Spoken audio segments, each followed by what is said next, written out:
All right. I was going to start to run that promo, but we're going to go ahead and do this anyways. We are live. This is Cancel the Cabal. I'm Steve Roberts. Welcome, everybody. My special guest is pharmacist Ben Fuchs.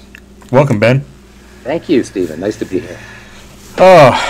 Boy, first of all, tell us about your mission. Tell me about your mission. My mission? Well, why'd you want me on? Tell me why you want to be on. I should ask you. What intrigued you? Because I have a lot of missions. I want to know about the medical establishment. Oh yeah, that's a big one, man. The MMA, MME, the modern medical establishment. You know, everybody likes to, the world I hang out with, which is kind of alternative practitioners, alternative health practitioners. Everybody wants to rip on doctors as individuals, and I don't like ripping on doctors as individuals, as easy targets as some of them make themselves. I like ripping on the model, the mainstream medical model, and it's the model that says that we can be hacked and we can be cut and we can be drugged back to being healthy again. And to me, that just makes, as a pharmacist, that makes absolutely zero sense. One of the things we study in pharmacy school is the poisonous nature of medicine. And from the get-go in pharmacy school, as a young pharmacy student, I was always amazed at this notion that if we were sick, we could take a poison and somehow get better. It just never made sense to me. Now, you're a layperson, right, Steve? How does that make sense to a layperson? If you sit and think about it, and of course we don't always sit and think about it, but if we sit and think about it, how can it make sense that you could take a poison to get better? What would be your take on that? Well, no, it actually doesn't, but if you hear somebody inside the mainstream explain it, they might say something like, oh, well, sometimes you do have to take a poison to combat something or help you with something. Clearly, they say it all the time. They Yeah. say that. They say, "Oh, it lowers your risk of heart attack by 3%," or you know, we did a test and we found that 99% got a 22% improvement. Blah blah blah blah blah. They never tell you they reversed anything. They tell you you're going to be on your diabetes medicine the rest of your life. They're going to tell you that your odds of having a heart attack and cancer are going to be increased for the rest of your life once you have a heart attack. Take a statin drug and it'll drop your odds by 1%, but you're still going to be, your odds of getting another heart attack are increased. There is not a single degenerative disease that prescription medicine has ever cured. Period. End of story. That's just a fact. That's not how drugs work, and this is something that pharmacists are privy to, and we see it on a day-to-day basis. Stephen, we have more doctors per capita than any other country in the history of mankind. We pay the most money per capita for our health care than any country in the world.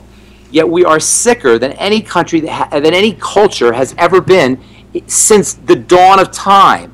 We're falling apart, and while life expectancy is increasing very, very slightly when you factor in infectious disease and our ability to keep people alive longer, our quality of life is dropping dramatically. We are indeed the first generation to witness a decline in longevity. We're somewhere mired in last place or second to last place or third to last place on almost every single health marker that's done on rating countries, the health status of countries. We got 1 out of 3 people who are obese. We got 1 out of 8 women getting breast cancer. We got 1 out of 2 people getting cancer eventually. I mean, it's unbelievable what's happening. As a healthcare professional, I see people disintegrating. Remember, you saw The Wizard of Oz probably when you were a kid, right? Oh yes. You know? Okay, good. Remember the Wicked Witch Wicked Witch of the West at the end?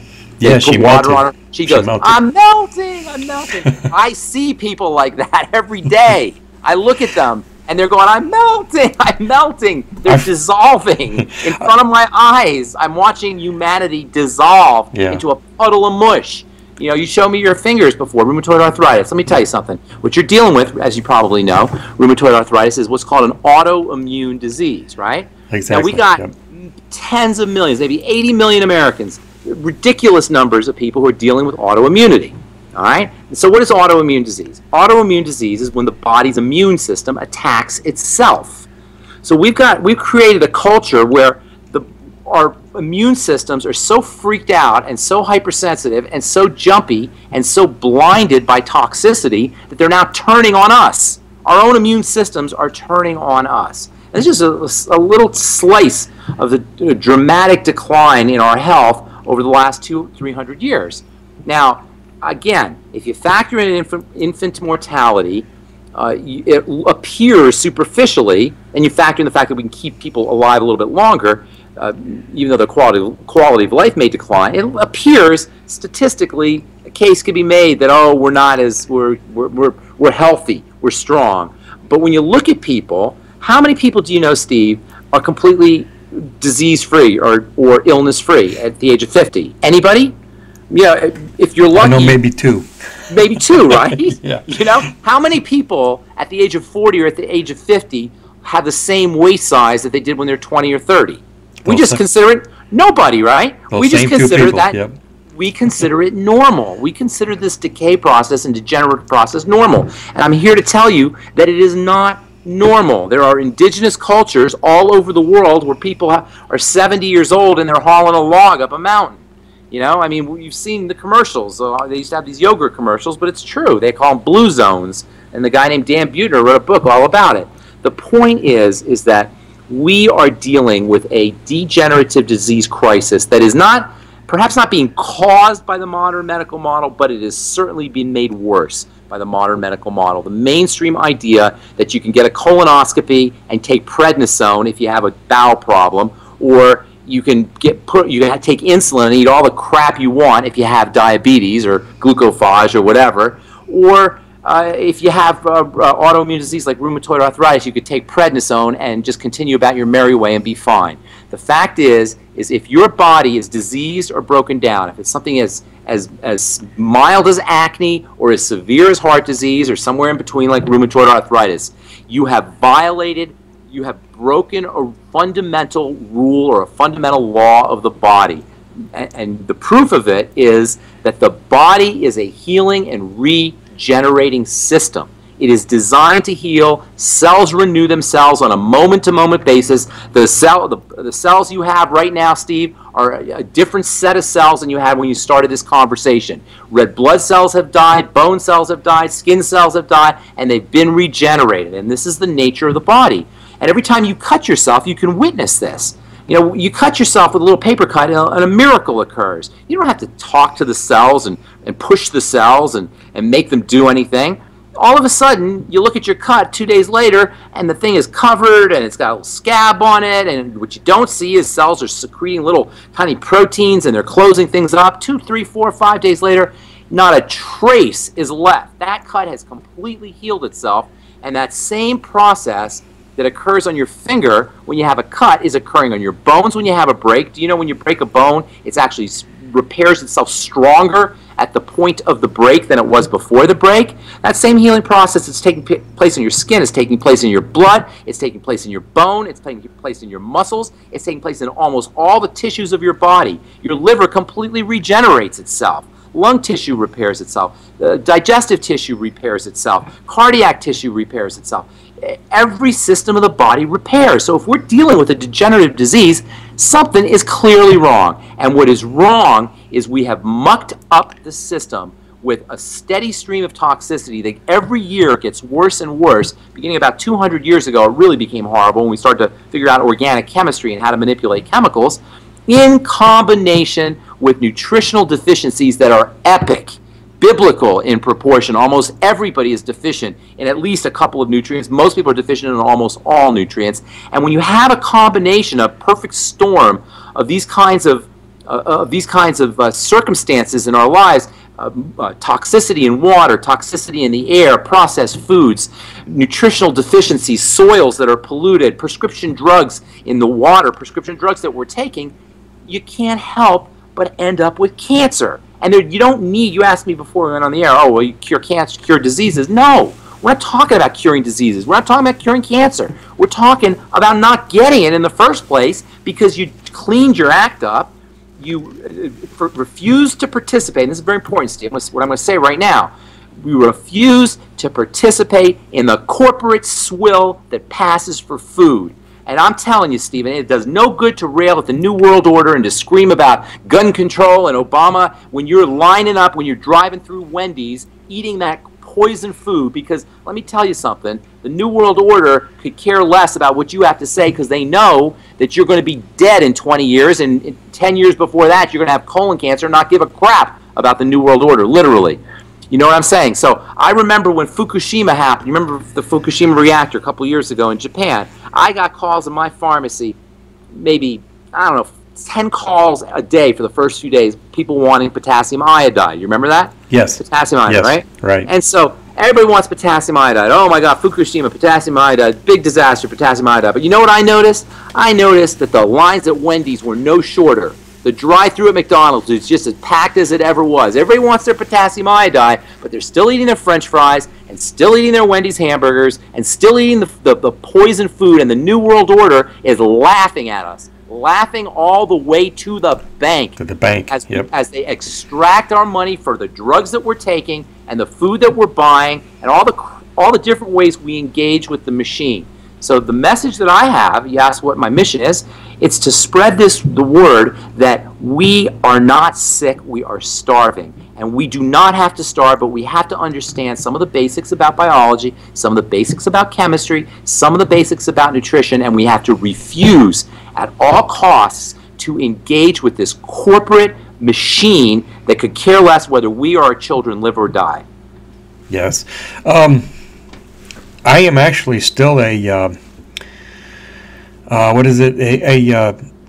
distributor for the line that you Longevity? Yeah, I'm sorry. The longevity line. Yeah, I'm a distributor. Well, I hope you're sign up under me there, then, my man. I don't know who you signed up. I'm not sure. Alex. Well, whoever you signed up under, I don't realize. I'm just a distributor as well. That's all I do. But I know Dr. Wallach, and I've known Dr. Wallach since the since the mid '90s. I started listening to his tapes in the early '90s, and I met him about '96 or '97. And Dr. Wallach and I, the reason we hit it off really well because we both agree. We are not sick, we're starving. We don't need to be fixed, we need to be fed. We need to be on a certain amount of basic nutrients the way a car needs gasoline. It's as simple as that. And the body's much more complicated than a car, so instead of just gasoline, we need 90 different types of gasoline. They're called Dr. Wallach calls them the Mighty 90. And they're vitamins, and they're minerals, and they are essential fatty acids, and there are amino acids. And then in addition to that, you need some phytonutrients. And between getting these, the Mighty 90 nutrients, the basic building blocks, the gasoline that runs your engine, and not putting the crap in your body, there is no way that you cannot notice a reversal, not curing, but a reversal, because it's in the body's nature to regenerate, a reversal of any degenerative disease that you're dealing with. And I remember when Doc started to get real popular, he told some people, he said, oh, I can reverse diabetes, and he got all kinds of crap for that. You know, well, guess what? You can reverse diabetes, because diabetes, like all degenerative diseases, is a metabolic disease, which means it's a disease of chemistry, of dysfunctional chemistry. And when you're on a road to degenerative disease, the cool thing about a road is it goes two ways. And the cool thing about chemistry in the body is it goes two ways. It goes to break down and it goes to build up. We call it in biochemistry catabolism, which means break down, and anabolism, which means build up. And the combination of a catabolism, break down, and build up yield metabolism. And when when somebody has a metabolic disease, what they have is a disease of build up and break down. You're breaking down basically more than you're building up. You know, Steve, do you ever have a business, or do you ever? I did. So in a business, you're always spending money and you're always making money. It doesn't really matter how much you're spending, as long as you're making more than you're spending, right? It doesn't matter if that's what you're spending. The bottom line is what counts, right? Well, in the body, it's the same way. The body is constantly breaking down and it's constantly building up. And when you're young and you're vital and you're growing, or you're 5 years old or 10 years old or 15 years old, all the way up into your 20s, you are in the black. You're really in the black when you're 2 or 3 or 4 or 5. Then the body is growing like a weed. It's super in the black, and that's why we love watching little kids. Do you have any kids, Steve? No, but I got nieces I watch. Okay, you watch them, right? And you're like amazed. They got so much energy, and they're so curious, and they're bouncing off the walls, and they're just filled with life force. Yeah. That's because they're in the black. They're way in the black. They're super anabolic. And as we grow older, up until a certain point, we are steadily in the black. What happens is, around the age of 28, is for some people even earlier, but certainly for most of us by the age of 28, we begin to run a deficit. Like the country, right? The country's got a $16 trillion deficit or something crazy. I don't know, ridiculous deficit. That's what they admit to, anyways. That's what they admit to, right? I understand. So anyway, that happens to us. That happens to our biochemistry. We start to run on deficit, and we start to run on deficit energy. And just like the country can get by on a deficit, but it's just harder to get things done, the same thing happens with the body. 28, 29, 30. You're starting to show some deficit, but you can get by, but it's beginning to get harder to get things done. You follow me on this now? Oh, yes. You go into your 30s, you go into your 40s, you're pretty much, for most of us at this point, we're in the red, and for a lot of people, we're way in the red. Certainly by 50s or 60s, we are running negative in the red. What that shows up as is cancer, heart disease, autoimmune disease, arthritis, degenerative disease. Every single breakdown crisis you can name is the net result of this kind of imbalance in building, this negative situation where our breakdown is far exceeding our build-up. But the good news is, there's good news here, okay? All we got to do, if we have rheumatoid arthritis or we have degenerative disease, all we got to do is figure out how to reverse this equation, how to reverse this direction so we're not running deficit, but we're running surplus. How can we reverse this? And there's only two things we need to know. Number one, what the heck is getting into the system that is causing it to lose energy so that it's running on deficit, it's running in the red? And number two, get the darn raw materials in there so you can fuel the growth, so you can fuel the anabolism, the build-up process. And that's pretty much it, and it isn't that complicated. Yeah, that's my biggest problem is lack of energy. You want to be a case study, Steve? Do you want to experience how powerfully the body can regenerate in 48 hours? Oh, sure. 48 hours. Absolutely. Even less. I'll give you a little extra, usually 24 hours, but 48 hours. I'll tell you what you do right away, okay? First of all, if you can fast, that'll change your life. You'll notice a dramatic difference because every time you eat, your immune system becomes activated, and you already have a hyperactive immune system. That's what rheumatoid is. So simply fasting will suppress the immune system. Take 2 days off, and in 48 hours, you're going to notice dramatic results. But if you don't want to fast, do you like to cook? Are you a cooking type of guy? Yeah. All right, go get yourself a chicken, organic chicken. You got a Whole Foods out there in Niles, Michigan, or nearby? Or organic? A couple of towns nearby, yeah. All right, okay. Go get yourself an organic chicken, because what you're going to do is it's very important that it's organic and hormone-free and antibiotic-free, no crap that they're feeding the bird. Drop the chicken in a pot of boiling water and make a soup out of it until the meat falls off the bones, and throw some apple cider vinegar in there. And that apple cider vinegar will dissolve the cartilage, and then at the end of maybe 12, 24 hours, just simmer it down to where it's a nice soup consistency. Throw some spices in there, and then at the very end, maybe the last hour or so, throw some vegetables. And for the next 2 days, all you eat is that bone soup, all right? And if you don't feel at least 10 or 15 or 20 or even 50% better, I will be shocked.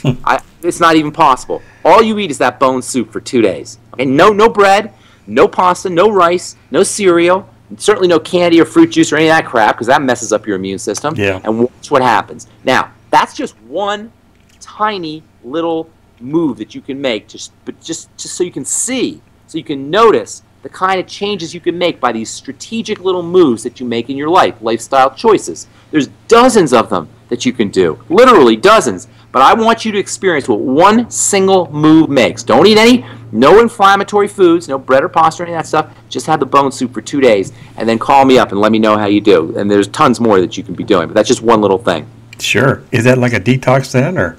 No, it's quieting down your immune system. See, your immune system is your defense system. It fights the enemy. And guess where 80% of your immune system, or more of your immune system, is located? What part of your body do you suppose? The stomach. Hello? Yes, I've heard that, yeah. It's not your eyes. It's not your fingertips or your toes. It's not your butt. It's not your hair. Yeah. It's your digestive tract. That's where your immune system is. So when you have an autoimmune disease, almost by definition, do you get this? Almost by definition, you have a digestive issue, period. And if your doctor hasn't told you that, then he is criminally negligent for taking money. Okay, if he hasn't told you that 80% of your immune system, and you have an immune disease, is located in your digestive system, and he's taken money, he's committed fraud. Do you know what the word doctor means, by the way, aside from the Latin etymology? You know, colloquially, what does it mean when you doctor something? But if you go to the IRS and say, you fix it up. Yeah, right? You fix if you it hear up, yeah. Mr. IRS, these are my taxes, they're doctored. Yeah. Right? Or you go to the court and you go, well, here's the evidence, Judge. It's doctored. Doctored, right. Yeah, that wouldn't be a good thing, would it, Steve? Right? No. And yet you got people going around going, I'm a doctor, I'm a doctor. Oh, yeah? Well, you're a fraud, because that's what a doctor is. Doctoring is to commit a fraud, correct? Yeah. And that's what medicine is about. It's about doctoring. And they're fraud. It's about jury rigging, and it would come as a surprise to a lot of folks to know that to be a doctor was not a great thing until about 100 years ago, when the American Medical Association did some serious lobbying and some serious public relations, and they hired some serious PR firms to rehabilitate the reputation of doctors. But historically, doctors were not held in high regard. In Rome, the slaves were the doctors. Yeah, in ancient Rome, that's who were the doctors. In the Middle Ages, it was doctoring to be not the Middle Ages, but in the 1800s and the 1700s, doctoring was considered to be a dirty, nasty job. Nobody wanted to be a doctor. There were always some educated doctors who did research, but the mainstream doctors who saw patients, that was not considered to be a very elegant profession. And even to this day, in many countries, doctors are just, they don't get paid a lot of money, and they're just considered to be an ordinary worker type people, except for the researchers. Now, if somebody does research, it's a little bit different, depending on the research they're doing. But I'm talking about your average participant, healthcare professional who participates in the mainstream medical model. And it's the model here that is at fault. Yes, there are doctors who are taking advantage, who are ignorant, beyond ignorant. Some of the dumbest human beings I've ever met are doctors. I'm not saying all of them are. And I don't even want this to be about individuals. I want this to be about us and the mainstream model. And this is a very important point, Steve. We blame. We do a lot of blaming. And in this truth movement, we do a lot of blaming also. We don't take responsibility for our participation in this system, our participation in the medical model. When push comes to shove, we may rip on doctors, but a lot of people will end up getting their gallbladder taken out or getting put on that statin drug just in case, because my doctor told me. So we have to take some responsibility ourselves and refuse to participate in the model, feed ourselves healthily, and feed ourselves less, far, far, far less. The human body is designed to be a lean, mean, fighting machine. Did you ever see those Kenyan runners that win the marathons? Oh, yes. Yeah, well, that's supposed to be us. We're supposed to be Kenyan runners. That's the way our bodies are designed to be built. Now, when was the last time you looked like a Kenyan runner, Stephen? I probably when I was 7. Years, or 5 years. But that's, how many people do you know could be dropped on the African savannah tomorrow and survive? Yeah. Not a lot of us. But that is how that's what our bodies thrive on. That's what our bodies want. Now, we can't go back to the African savannah, clearly, but certainly, there are no McDonald's hamburgers on the African savannah. There's no Wendy's, there's no Cool Whip. No Pizza Hut. Pizza Hut, exactly. I mean, the soporific, sleepy time, entrancing, dumbifying, stupefying chemicals that are put in dough and processed food are mind-blowing. The excitotoxins and the sweeteners and the poison chemicals and the elements, the fluoride and the bromide and the halogens and just the crap that's put into our food is hideous beyond words. There are literally 100,000 chemicals today that didn't exist 100 years ago that our body now has to deal with, and the vast majority of them are in food. The flavor industry, there's a really cool book out, there's a bunch of cool books out now, but there's one called Taste, where they talk about the Monell Institute. The Monell Institute is this place in Philadelphia that's funded by drug companies, tobacco companies, and food processing companies, where these cadre of scientists, highly paid scientists, researchers, some of the brightest minds in the world, study how to manipulate our taste buds so they could sell more friggin' Pizza Hut. What chemicals will hit the right buttons to keep you buying and eating their potato chips. Right, and just like the cigarettes too. The same. They study these things. They know more about our taste buds and our tongues and our brains than we do. Let me tell you something. The human brain and the human human tongue finds sugar absolutely 100% irresistible. It's almost impossible to resist. So these food processors have a product that is impossible for you to say no to. How evil is that? Right.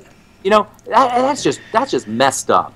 That is, and they do it to kids especially. That's really messed up. And then they put you in this alpha state with the hypnotic commercials and with the strobe lights and the slow-moving camera angles, and all of a sudden you're in the alpha hypnotic trance. And then they show you the sugar, and they show you the sauce dripping down off the cake or whatever the heck it is. Of course you're going to go out and buy it. I mean, you can't if you don't know. If you do know, you're going to be pissed. Yeah, but go out and buy it. Yeah, the flicker rates and the flicker rates, exactly. And they get you to regurgitate whatever they say on the TV, and now the doctors, you don't even have to. I mean, you just watch a commercial and tell your doctor, yeah, that's what I need. This is what I've got, and that's right. They brand what I need. They make it like a brand. Now you have these. What do you think they have the commercials for at night now, or all these drug commercials? Why do you think you have drug commercials now? Because they work. Because people say, "Oh, I have that." Yep. Because the people who write the commercials, they know they're psychologists. Exactly. They understand your brain. Do you ever hear the story of Edward Bernays? Do you know who Edward Bernays is? Absolutely, sure. You know the story. You know, I mean, these guys to this day, people don't realize that the bacon and egg breakfast was Edward Bernays' invention. Yep. The story about the Beechwood Packing Company. They wanted to sell more bacon, or the Torches of Freedom, where they got women to smoke cigarettes. It's all created this whole new demographic group to purchase their cancer sticks. Right. The Torches of Freedom parade, or whatever the heck they called it. Yeah, and they had a nice sexy actress smoking a cigarette in front of a TV screen. Oh, I remember that was Virginia Slims. You come a long way. Yeah, come a long way, baby. Lucky Strikes. That was the one doctors preferred. Lucky Strike. Exactly. 9 out of 10 doctors preferred. 9 out of 10 doctors lit up, yeah. Guess what? For your asthma. They used to recommend it for asthma. Yes. Lucky Strikes for your asthma. That's the medical profession. And if it hadn't been for lawsuits, they would still be denying that it caused cancer. All right, so that's what I do. Long story. Long story short. No, not too long for me. Yeah, geez. Like I said, I'm a distributor for longevity, but I got discouraged and I stopped buying this stuff about 6 months ago. Nobody taught you how to work with it. No, they didn't. I'll tell you how to work with it. Get on that Beyond Tangy Tangerine, and that's all you do. Don't even buy anything else. Don't do anything else. Just sip on the BTT all day, and that's all. It costs you $50. That's all. Just 1 month. Give it a couple months. Okay. If you don't feel better, I'll be blown away. But sip on it. You don't want to do it all at once, because if you do it all at once, sometimes people get diarrhea, especially if they're not absorbing, and most people aren't. So sip on it slowly. Put it in a water bottle, and you don't have to do. It says on the bottle 2 scoops. You don't need to do 2 scoops. Do it to where you like the taste of it. The more important is that you're sipping on it all day long. Oh wow! I thought it was like 5 scoops per every. No, nobody told you how to do it. You gotta. That's what. Yeah, they did. Well, I was. How did you even hear about it? Alex Jones show. You? Yeah. Or maybe it was Dr. Wallach, one or the other. You got to sip on it. You got to sip on the stuff. Put it in a water bottle and sip on it slowly. There's more you need, but that's a great start. Do the bone soup. If you got some BTT sitting around there, sip on that all day. And then you give it 48 hours, Steve. If you're not feeling better, you will be feeling better. There's no not be. You'll be feeling better. Yeah. There's much more to do. Well, as I told you, I've been fighting this for 21 years. I got it when I was 28.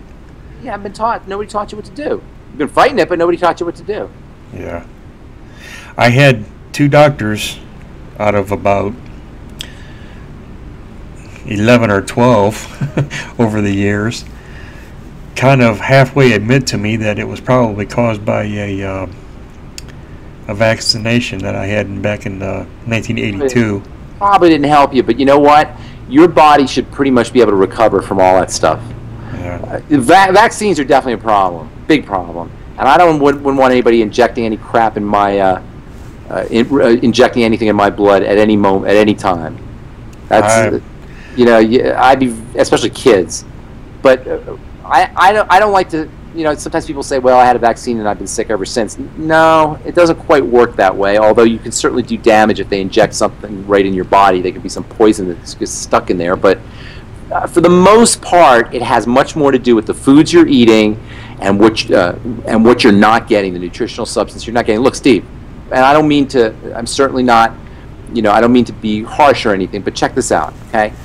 The last 21 years, all right, have you eaten everything that you know you should be eating, or have you not eaten stuff that or have you been eating the wrong foods? Oh, yeah. Oh, okay. Yes. Okay. Have you taken vitamin C and vitamin E and N-acetylcysteine and selenium and sulfur and as supplements? I was, but not the right types. No, okay.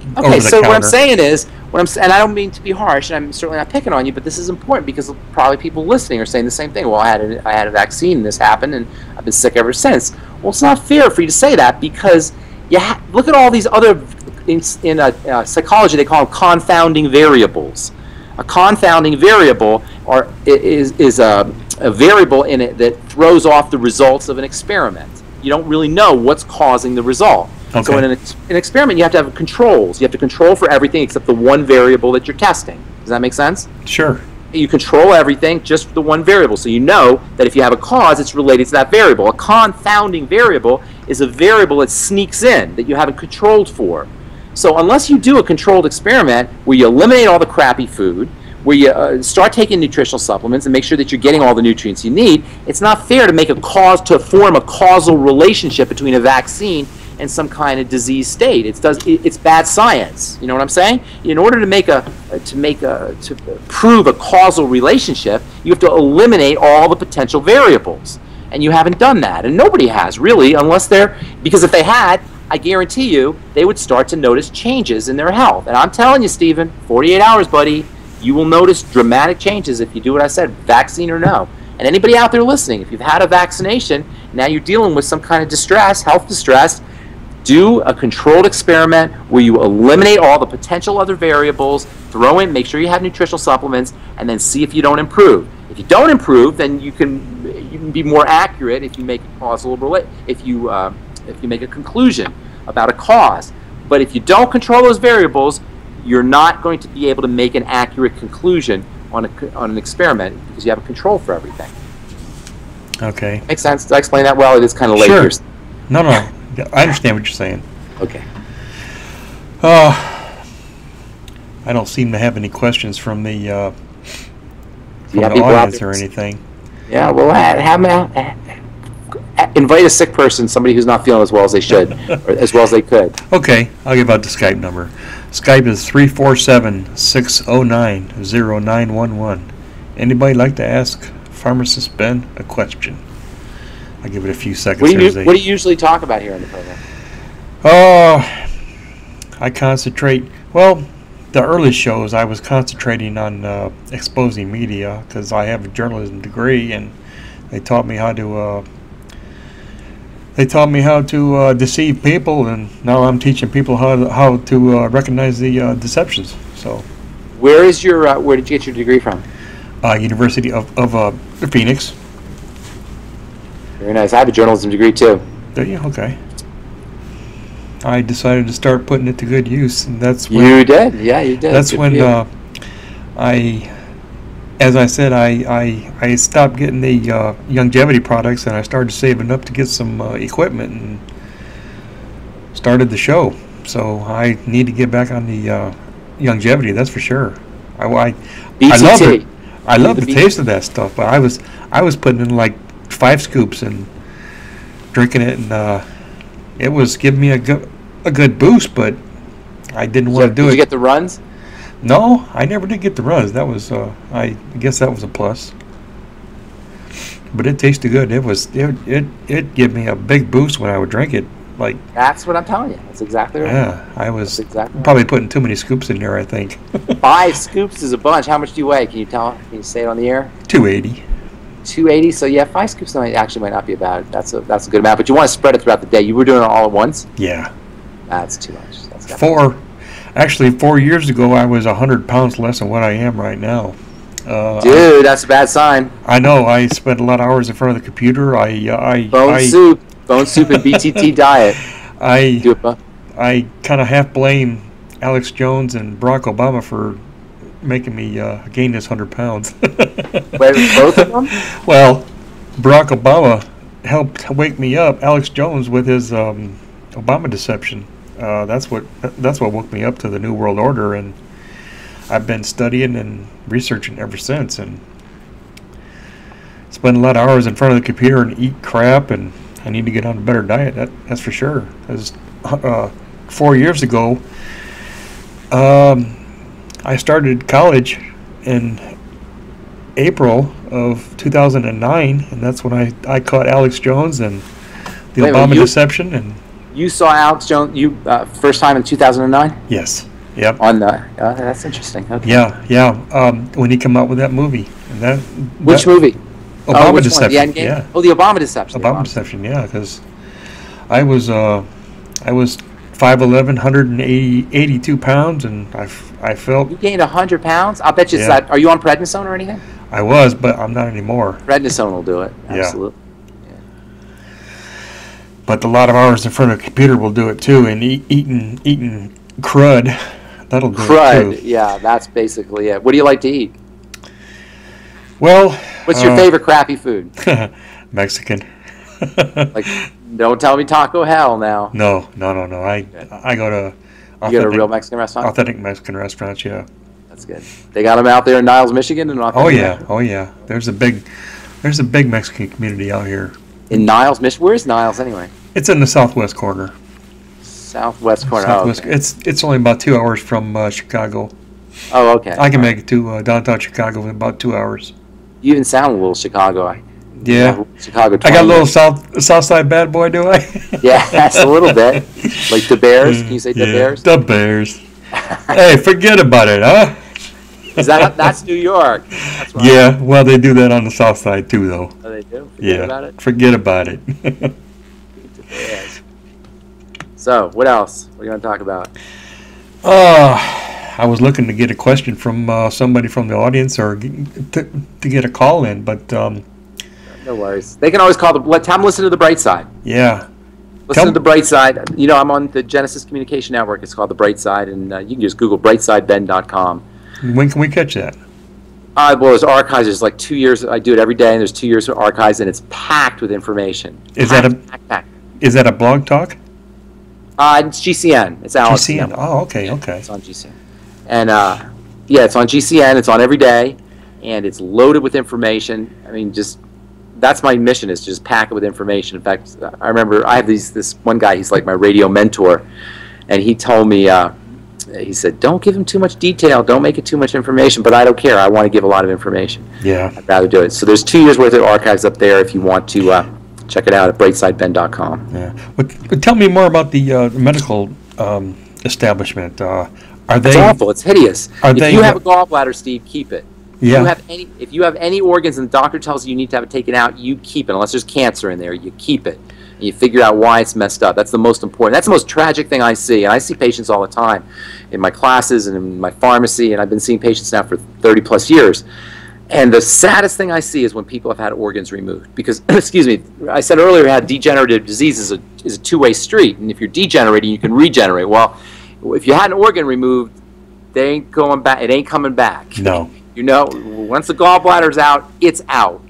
And for doctors to do that is just unconscionable. Or to hack your colon. You know, you have a digestive problem because you've been eating the wrong food, so they'll carve your colon up. Are you kidding me? Yeah. My mother in 1988 actually had a colonoscopy. She had colon cancer, so I have to get the scopes every couple of years to make sure. Well, you don't have to. Yeah. You should just watch what you eat, bro. That's what I'd be doing. I would absolutely love to go vegetarian. It's probably not a bad idea. I don't eat a lot of meat. In fact, I don't eat meat, but I do eat fish. Yeah. And by the way, there's no difference between red meat and white meat. Sometimes people say, well, I don't eat any red meat. It doesn't matter. Right. You eat chicken. Chickens are nasty birds. It's chemicals. It's crap. You know, unless it's organic and free range and you slaughtered it yourself pretty much. Uh-huh. You know, we are omnivorous. Human beings are opportunistic eaters, and we grew up eating a certain amount of meat, but we stalked our meat. You know, you don't stalk a Big Mac. and you don't stock a bucket of chicken.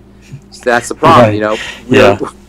We sit and we eat. We've created this caloric situation where, civilization is really behind all this because we want security. Human beings decided, we made a bargain, a Faustian bargain for security. And in the name of security, we got tyranny. And it's happening in government, and it's happening with our food. In the name of knowing where our food, or knowing we'll always have food, we sacrifice quality of food. In the name of making sure there were no famines and there's going to be plenty of calories, we sacrifice going out and hunting for our food. And so I'm not advocating going back to the Stone Age or going back to the Pleistocene period.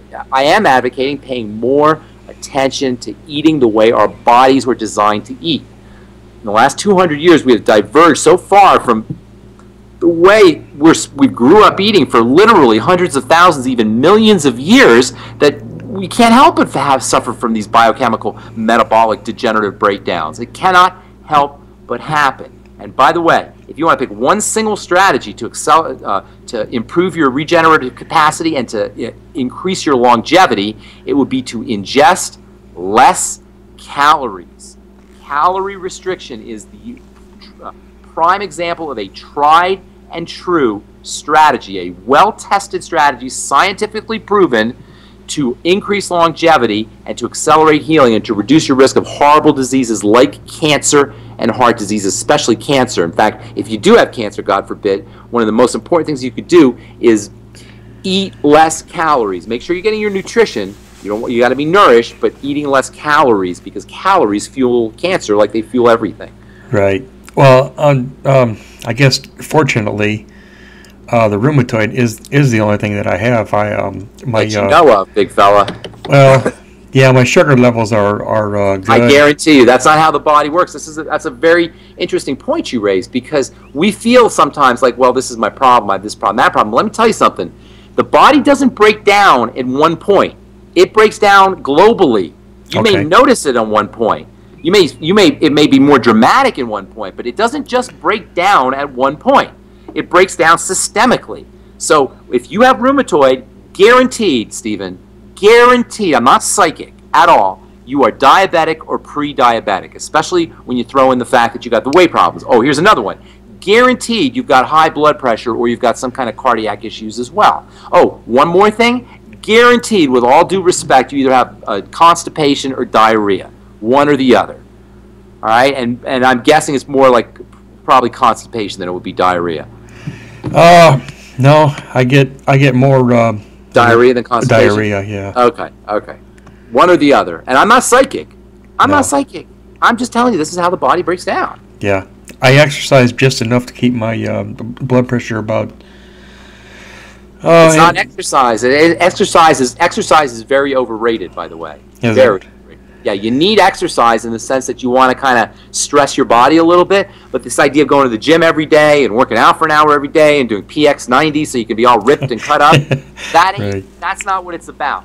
What it's about is increasing the stress load on your body to turn your body's growth and repair systems on. That's what really fitness is about. We have this idea that creating a shape of something, like where you have your veins sticking out or you have this muscular shape, that's health. No, that's not what health is. It may look good if you're maybe sexy, if that's what you like to see, but it isn't what a good health is about. Good health is about putting enough stress on your body so the regenerative system kicks in, so the healing process kicks in. That's what good health is. Yeah, I've actually heard that the bigger bodybuilders that weigh 280 and 300 pounds, they're just as bad at risk at heart attacks and heart disease as somebody that is true. is carrying 150 pounds of fat. That's exactly right. That's what I'm telling you. It's not that we have this idea that bodybuilders are healthy somehow. Bodybuilding is actually more of an art form than it is fitness. The bodybuilders, like the Arnold Schwarzenegger type bodybuilders. Right. That's not fitness really. That's an art form. They sculpt their body like an artist sculpts clay. Yeah, and many of them die at the age of 55 from a massive heart attack too. They may not be taking care of themselves. Just because you lift weights doesn't mean you take care of yourself. Yeah. They got guys in prison and they're lifting weights and they're ripped and they're strong and they're powerful, but they ain't healthy. Right. Do you think enzymes and raw food diet is important? Is that a letter? Is that a note you got? Yeah, it's a question from the. Heck yes, it's important. It's crazy important. Crazy, crazy, crazy, crazy important. Digestive enzymes are probably, I don't want to say the most, but they're right up there with the most inexpensive, multifunctional, powerful nutritional supplements you could ever take. And live foods. Did he ask about live foods? What did that guy say? Live? Raw food. Raw food diet. Yeah. Raw foods. You know, you do need, probably you want to cook certain foods a little bit to release the nutrients, and vegetables have stuff, have nutrients that are tied into the fibers, and sometimes they're hard to access. But you certainly want a good chunk of your diet to be raw. I would say all of it, 80%, 85%, as much as possible, but you want about 10 or 15% probably steamed. You don't want to overcook, that's for sure. Right. Oh, wait a second. He said, they said not raw meat. Raw food is live food. Okay. Raw food, live food, same idea. Yeah. That's what raw food is, it's alive. Yeah, the two people I happened to mention earlier about they're over the age of 50 and they're disease-free. They are actually Seventh-day Adventists, so they're vegetarians. You know, the vegetables aren't perfect either, by the way. You can have rheumatoid arthritis symptoms from vegetables, but they're certainly powerful medicinal substances, and they're gram for gram, they're the most powerful foods on the planet. You know, especially grasses. Grasses are amazingly healthy, and algae too. Grasses, algae, sprouts, and seaweeds are probably the most powerful vegetation on the planet. And then eggs and whey, if you throw those in, those are the most powerful foods on the planet. What you really want to watch out for, which is kind of interesting, is fruit. And fruit is not a health food, period. There are some good things in fruit, especially berries. Absolutely, there's some wonderful things in fruit, but as an overall food, fruit is not necessarily a health food, especially the big sweet apples and melons. Those are really problematic. Okay, sorry about that. No, that was a watcher from Hawaii. Says he's in total agreement with just about everything that you say. Do you know about the value of health, to health of virgin coconut oil? It's awesome. Awesome stuff, virgin. Is that the same guy? No, somebody different. Awesome stuff. Let me tell you about coconut oil. Coconut oil contains something called medium chain triglycerides, or MCTs. And MCTs are unbelievably potent when it comes to absorption into the body and usage. Fats are typically hard for the body to process, and they got to go through the lymphatic system, and they got to be processed differently than other foods. MCTs from coconut oil go right to work.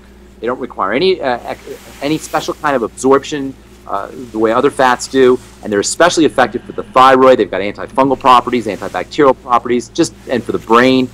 Tremendously valuable food for diabetics. If you're on this low-calorie diet that I was telling about, fasting, MCTs are wonderfully satisfying and energy-providing. Coconut oil MCTs. Coconut oil also contains this lauric acid, which is antibacterial.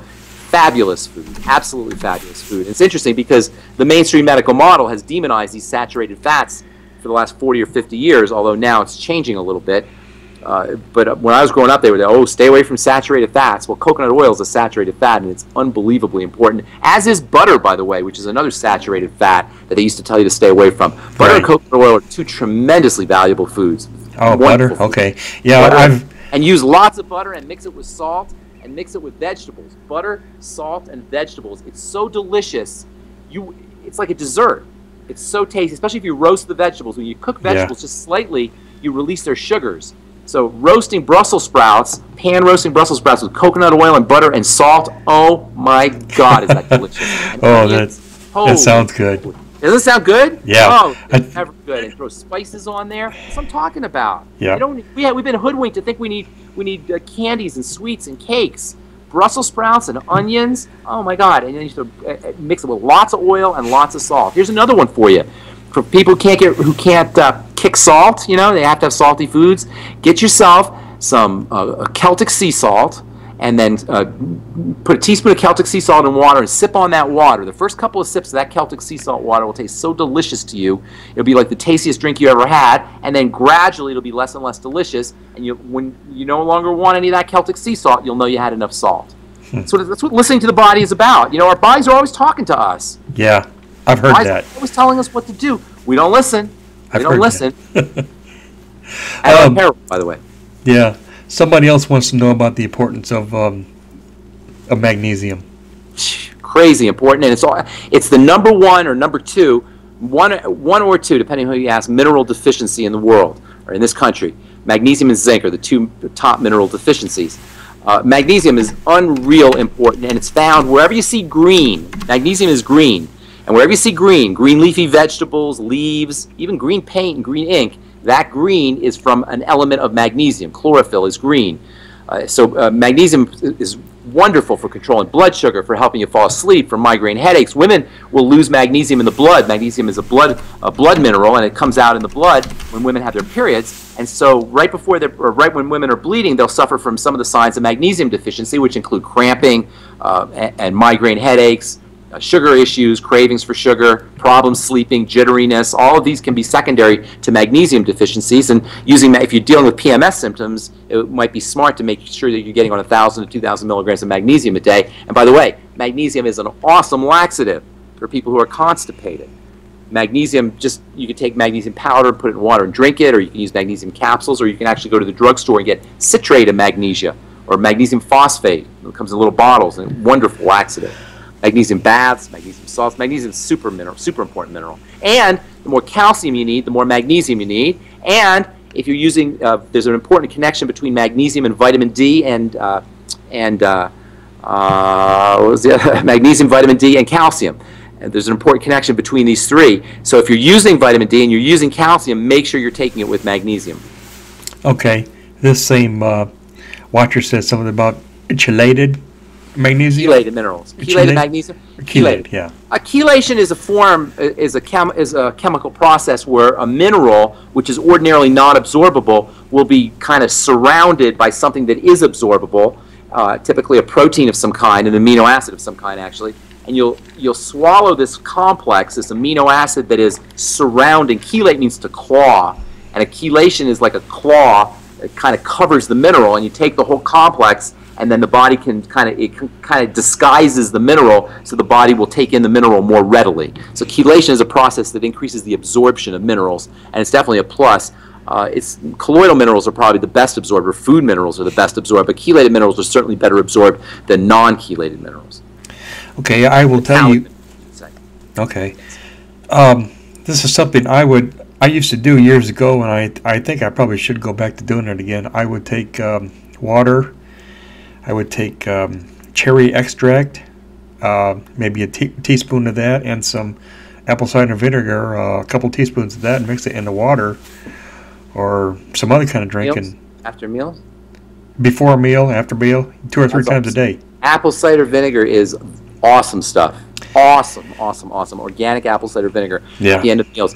Acid tells your stomach, or tells your brain actually, that you've eaten enough. Acid signals that there's food in the stomach and you don't need to eat anymore. If you are achlorhydric or hypochlorhydric, which means you're not making enough stomach acid, that signaling won't occur. Not only will you keep eating, but even worse, acid turns on the rest of the digestive system, the pancreas, the gallbladder, the liver. All the things that happen downstream from the stomach are keyed into the secretion of acid at the stomach level. If you're not making acid, things aren't going to move through the digestive tract as quickly. So by using apple cider vinegar after meals, you tell the brain that there's food in the stomach, and you help stimulate the digestive process that's occurring south of the stomach. So ending your meals with apple cider vinegar is a wonderful strategy for helping you digest your food and for keeping you from eating a lot of food. And even using apple cider vinegar in the middle of the day can have an appetite suppressant effect. Plus, there's great minerals in apple cider vinegar. Make sure it's organic, and I like the Bragg's. That's my favorite, organic apple cider vinegar. If you don't like the taste, mix it with a little oil. I have 2 questions more. Are you familiar with the teachings of Anastasia as taught in the Ringing Cedar? I've seen the books, and I've never read them, but I'm kind of a bibliophile, and I like reading a lot. and I spent a lot of time at the bookstore. So I run into the Anastasia books. I'm pretty sure they're the black books. And there's a whole series of them, but I have not read them, so I can't speak to them. I don't know if they talk about food or not. I thought they were spiritual books. Yeah, let's see, grown food designed for your body. That's what it is. I have not read them. Maybe I should read them. I know there was a bunch of them, and I tried to read them, but they didn't quite call to me, I have to say. But I do know what you're talking about. Okay, another watcher would like to know. She said she has low blood sugar, and what's the best way to control it? A couple things. Low blood sugar is pre-diabetes. That means your insulin is super, super sensitive, and every time you eat, insulin comes along and yanks that sugar out of your blood. So you got to reset your insulin sensitivity. What you're experiencing is too much insulin secondary to insulin resistance. Your body's not listening to insulin any longer, so you're cranking out more insulin. And the more insulin you crank out, the faster your sugar comes out of your blood. So you want to reset your insulin sensitivity. How do you do that? You fast, number one. And number two, you reduce your intake of any, and ideally cut your intake of anything that makes your blood sugar spike and makes your insulin spike. Bread, pasta, potatoes, rice, cereal, processed foods, fruit juice, fruits. Go on a ketogenic diet is what I would do. Eating more protein, eating more coconut oil, essential fatty acids. Make sure you get nutrients that help your body process sugar. And then fast for a couple of days. Even just fasting for 2 days can help reset your insulin sensitivity. But rest assured, if you don't do anything about hypoglycemia, you are on the road to diabetes, which is one of the leading causes of death in this country, and something that affects many, tens of millions of Americans, including prediabetes and diabetes. Nearly 100 million Americans are affected by blood sugar problems. That's 1 out of 3. That's ridiculous. Well, that same viewer suggests you highly suggest you read them books. The Anastasia? Yeah, the Anastasia books. All right, I will. I've seen them, and other people have told me about them periodically, but I didn't know they talked about food, and I will. When I go to my next visit to the Tattered Cover in Denver, I will be sure to check out the Anastasia books. Yeah. I think this listener, I've talked to him on Skype once. I think he's into the organic movement out there in Hawaii. That's where he's at right now, and I think he's big into the being out on your own, getting away from the get off the grid. Get off the grid. Get away from the establishment. I don't know his full story yet, but I got a suspicion that's what he's into. Well, you know what? If I was going to get off the grid, I don't think I could pick a better place in Hawaii to do it. He just said amen, so I think I got him pegged. Oh, yeah, he said absolutely. Okay. You're getting all the messages. I don't get any messages here. Well, you have to be on the feed. Oh, I gotta be on the feed. All right. Yeah. All right. Well, I'm enjoying it. I enjoyed it. I gotta move, buddy. It's 11 o'clock. That's quite okay. I can see you're tired. Yeah. I am tired. I'm fading. I gotta get up early. I got a show to do tomorrow morning. I hear you. Well, it was great having you on, Ben. Thank you so much. Thanks for having me, and thank you to all your listeners. And tune into The Bright Side. My website's brightsideben.com, and then just Google Pharmacist Ben and The Bright Side, and you'll get all kinds of good stuff. All right. Okay, good to talk to you. We'll talk again, Stephen. Good night, Ben. Have a good evening. Bye.